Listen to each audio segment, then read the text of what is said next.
Hello, good morning students. I welcome you to your science class. In this chapter, today we'll study air. This is your chapter 7. Before I start chapter, children, I just want to ask you that have you seen air? Obviously, your answer will be no. Then why are we going to study a thing that we have never seen? Okay, let me ask you another question. Have you ever felt air? You will say, yes ma'am, we have felt it. Is it of any use to it? Do we use air? Is air of any use to us? Yes, the answer will be yes. Now, next question I would like to ask you, where is air? Your answer will be air is all around us. Now, then what is the need of air? And what do you know about it? What are the properties of air? And what can we do with it? All these questions we are going to discuss in this chapter. Now, just observe your breath. Be silent and observe your breath. You take in air and give out air.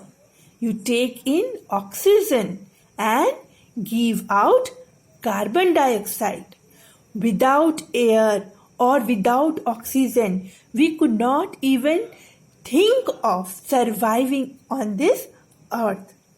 Now, children, not only human beings, but animals, plants, and other small and big organisms, they need air to be alive, to be present on this earth.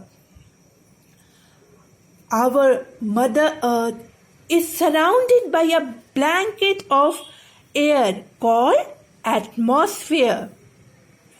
Now, do you know, because of this atmosphere only, we are able to live on this earth. That means that earth is habitable. Habitable means we could live here. So, see how much important this air is for us. So, in this chapter, we are going to study various properties of air. Okay, now before we go through the properties of air, you must have observed that sometimes air moves very slowly and sometimes it moves a bit fast and sometimes it is very, very strong. It comes with thunder and lightning. Now, what do we call a moving air? You have studied in your earlier classes also that moving air is called wind. And sometimes you will find that the air is very gentle and it is very pleasing to you. Okay, sometimes especially in the month of February or when the air is very pleasant, it moves very gently and without any noise, but you can feel it. You can feel the presence of air, the smoothness of air. That type of air is called breeze. Now, but sometimes you will find that especially in rainy season or after midsummer, you will find that winds are very strong, and even you can hear the noise of wind. Now, what is that? That is gale. We call it gale. Means Very strong wind, very strong, means many things fly, even trees are uprooted. Sometimes those who don't have permanent roof over their huts, that also fly. That type of wind, very strong wind, is called gale. And sometimes storms come. Great thunder and lightning is there. Especially in the coastal areas, you will find then where there is cyclone and all, thunderstorms are there. So much lightning and thunder that people are even scared. So such type of situation is called thunderstorm. So what we have observed? We have observed that wind is small, lightly moving air is called wind.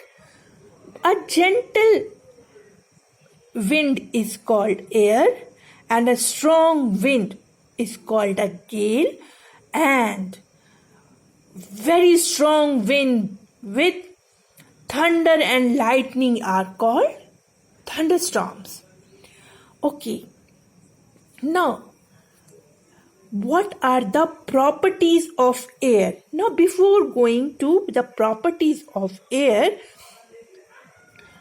we should know what do I mean by what are the properties of air. Now, to know something, we like to learn about the characteristics of that particular thing. Suppose I say sugar is sweet. So it is the property of sugar. Suppose I say that electricity gives current. So that is the property of electricity. We recognize a thing by its properties. Each and everything possesses some or the other kind of property. Now, so we will go through in detail various properties of air. First, we will just discuss the points and then we will go in detail. In our next class, we'll go in detail. In this class, we'll just see the highlights of what are the properties of air. The first property of air is it occupies space.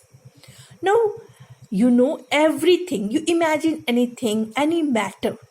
Your water bottle, your tiffin box, your pencil box. It occupies space. Is it so? Yes, it needs certain space to be kept. Now then what about air? We cannot see it. Sometimes we feel its presence, but how can it occupy space then? Now, here comes the trick. Have you ever seen a balloon? Yes, we are very fond of balloon. Na? Children are very fond of balloon. They blow the balloon and they enjoy it. But while blowing up the balloon, have you ever experienced that when you blow the air inside it, the balloon expands? Expand means it grows in size. How does it grow? It grows because air is filled up in that particular balloon. This experiment shows that it occupies space. Air also occupies space. Another property of air is it exerts pressure. It has weight and it expands on heating. It is colorless and tasteless. Children, for today, we have just read the points of the properties. But in our next class, we will discuss in detail. We will do it by example, that how we will perform activities, and we will see how air has weight. How can you prove air has weight? Then how it exerts pressure, and how air expands on heating. And because science does not believe on just mere, if I say something, science will not believe it. You have to give